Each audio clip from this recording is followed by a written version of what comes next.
Hello good morning दोस्तों, स्वागत है आपका हमारे यूट्यूब चैनल में। JCB 3DX मशीन है, उसकी ट्रांसमिशन की जो सर्विस है हुई थी 15 दिन पहले। 15 दिन पहले हुई थी ट्रांसमिशन की सर्विस, लेकिन अब उसमें बिल्कुल भी ट्रांसमिशन नहीं है। जो ट्रांसमिशन ऑयल होता है वो बिल्कुल भी 2-3 लीटर निकला है, यानी कि मशीन का जो ट्रांसमिशन है बहुत ही ज़्यादा हीट हो रहा था और बहुत ही ज़्यादा दिक्कत थी उसमें। मशीन लोड भी नहीं ले रही थी। और हम आपके लिए अभी दिखाते हैं कि उसमें कहाँ से प्रॉब्लम आई है, क्योंकि ये जो जानकारी है बहुत ही काम की होने वाली है। हर ऑपरेटर लोग यानी कि ध्यान नहीं दे पाते हैं इस चीज़ का, क्योंकि बाहरी चीज़ तो देख लेते हैं बाहर से मशीन के लिए, लेकिन अंदर से बहुत ही यानी कि जो चेक करने का जो तरीका है अंदर से भी चेक करना चाहिए ऑपरेटर भाई के लिए। तो अभी हम दिखाते हैं आपके लिए कि इसमें कहाँ से प्रॉब्लम आई है, जो कि 14 लीटर तेल यानी कि 15 दिन में पूरा ख़राब यानी कि नहीं निकला है उसमें, यानी कि ख़त्म हो गया। तो अभी हम दिखाते हैं आपसे वो निकला कहाँ से है, कहाँ से क्या प्रॉब्लम आई है। तो ये है JCB 3DX मशीन। आपको पता है कि JCB 3DX मशीन में जो ट्रांसमिशन होता है, इसमें जैसा गियर बॉक्स भी बोलते हैं, उसकी जो सर्विस है 1000 घंटे पे होती है।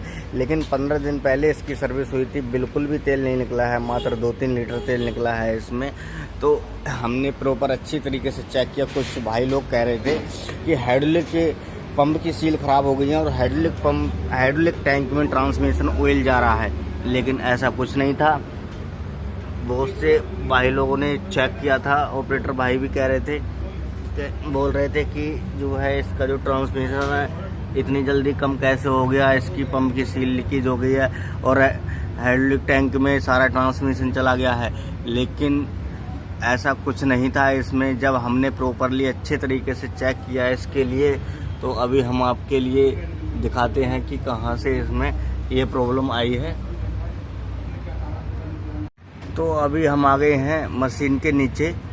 तो आप ये ट्रांसमिशन देख रहे हैं। सबसे पहले ये है कि ट्रांसमिशन में यहाँ जो सील लगी हुई होती है, ये सील लीकेज है, जिसकी सील भी लीकेज है। प्लस अभी हम आपके लिए दिखाते हैं, जैसे कि ट्रांसमिशन का आप ये पाइप देख रहे हैं,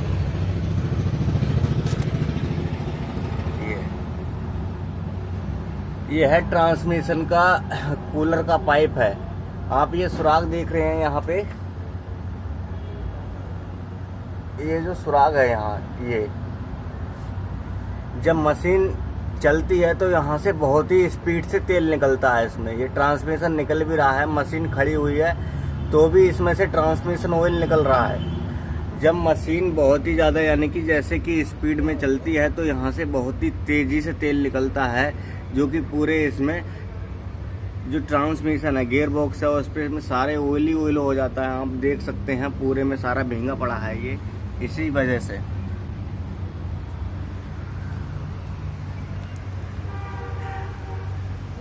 तो ट्रांसमिशन कम होने का कारण यही है, जितना यहाँ सील से नहीं निकलता है उससे ज़्यादा जो आप ये पाइप देख रहे हैं लीकेज, उससे ज़्यादा तेल निकल जाता है। तो मैं ये कहना चाहता हूँ कि कोई भी चीज़ है, मैंने वीडियो में बताता हूँ कि कोई भी चीज़ कहीं से अगर लीकेज है, आपको समझ में नहीं आ रही है, तो पूरे अच्छे से पहले साफ़ कर लीजिए कपड़े से। कपड़े से आप पूरा साफ़ कर लोगे, फिर मशीन के लिए आप स्टार्ट करोगे तो वहाँ से आपको क्लियर हो जाएगा कि कहाँ से ऑयल निकल रहा है। तो अभी हम लोगों ने अच्छे से साफ़ किया। साफ़ करने के बाद मशीन के लिए स्टार्ट करवा के, जैसे ही हमने तीसरे यानी कि चौथे गियर में मशीन के लिए स्टेबलाइजर पे खड़े करके जब चलवाया, जब हमने चेक किया तो यहाँ से ये पाइप लीकेज था और बहुत ही ज़्यादा स्पीड से तेल निकल रहा था। मेरा कहने का मतलब ये है कि एक दिन में कम से कम 1.5 लीटर तेल निकल जाता होगा इसका, इतनी स्पीड से तेल निकल रहा था इसमें। तो इसमें अगर अभी ध्यान कर लिया तो इनका बहुत ही नुकसान होने से बच गया है। अगर ऐसी कंडीशन में ऑपरेटर भाई मशीन चलाते रहते तो क्लिच प्लेट हीट हो जाती और ट्रांसमिशन का काम निकलता है इसमें, तो कम से कम 60 से 70 हज़ार रुपये का काम इसमें निकल जाता। और क्लिच प्लेट ख़राब हो जाती, टॉर्क भी ख़राब हो जाता है, यानी कि जब तेल नहीं होता तो हीटिंग से सारा इसका अंदर के जो पार्ट्स हैं वो ख़राब हो जाते और बहुत ही ज़्यादा यानी कि नुकसान हो जाता। तो ऐसी छोटी छोटी जो गलती हैं, आप मशीन चलाते समय यानी कि सुबह में जब चलाएं आप, तो एक बार स्टेबलाइजर पे खड़ी करके बस 2 मिनट के लिए मशीन में आके एक बार चेक कर लें कि कहीं से कोई पाइप फटा हुआ तो नहीं है या कहीं से कोई पाइप लीकेज तो नहीं है, जिससे कि आपको भी परेशानी नहीं होगी और नुकसान होने से आप बच जाओगे।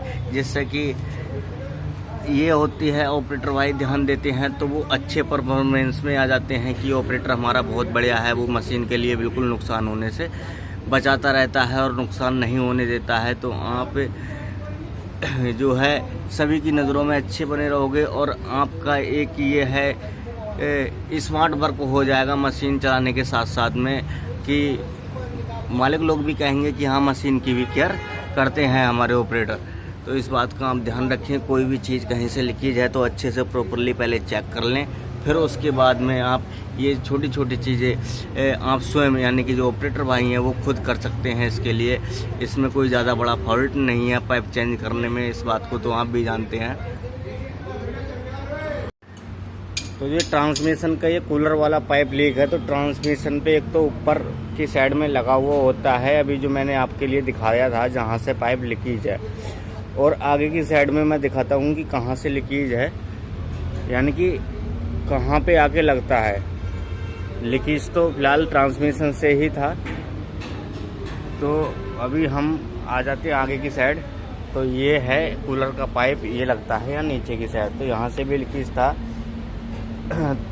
तो यहाँ से हमने क्लिप टाइट कर दी थी इसकी ये वाली, तो लीकेज बंद हो गई थी। लेकिन पीछे ट्रांसमिशन से भी पाइप लीकेज था, तो उसके लिए हमें ये पाइप चेंज करना पड़ रहा है। और इस पाइप की प्राइस भी हम आपके लिए वीडियो में बताएंगे कि कितने पैसे का यानी कि कितने रुपए का ये पाइप आता है। तो अभी फ़िलहाल हम इसके लिए खोल लेते हैं। तो पाइप ये ले लिया हमने, पाइप की प्राइस दिखा देते हैं हम आपके लिए। तो 1827 रुपये का पाइप है, यानी कि 1800 रुपये का पाइप है ये, JCB कंपनी में ओरिजिनल। बाकी आप लोकल में लेने जाओगे तो मिल जाएगा 800-900 रुपये का, लेकिन वो चल नहीं पाता। लोकल जो पाइप है वो ज़्यादा दिन नहीं चल पाता और उसका प्रेशर भी कम होता है। जो अंदर का डाया होता है वो उसका यानी कि कम होता है, जिस हिसाब से होना चाहिए। ओरिजिनल पाइप ही जैसी मशीन में लगवाने चाहिए, जिससे प्रेशर की भी कोई दिक्कत नहीं रहती है और काम प्रॉपरली अच्छा करते हैं वो जेन्युइन जो पाइप होते हैं JCB कंपनी के। तो अब पाइप के लिए हमने खोल लिया है, ये पड़ा इसका पुराना पाइप, लेकिन इस पाइप में भी इन्होंने लोकल करवा रखा था। यहाँ से ये पूरा एडोप्टर घूम जाता है ये, और यहाँ से भी इन्होंने जॉइंट करवा रखा है। लेकिन अब हम JCB कंपनी का जेन्युइन पाइप लगाएंगे इसमें। तो उम्मीद करता हूँ आपको वीडियो अच्छी लगी होगी। वीडियो अच्छी लगी हो तो वीडियो को लाइक करना, शेयर करना, प्लीज़ चैनल को सब्सक्राइब कर लेना और बेल आइकन घंटी भी प्रेस कर लेना, जिससे कि आने वाली वीडियो आप तक पहुँचती रहेंगी। मिलते हैं नेक्स्ट वीडियो में। जय हिंद, जय भारत।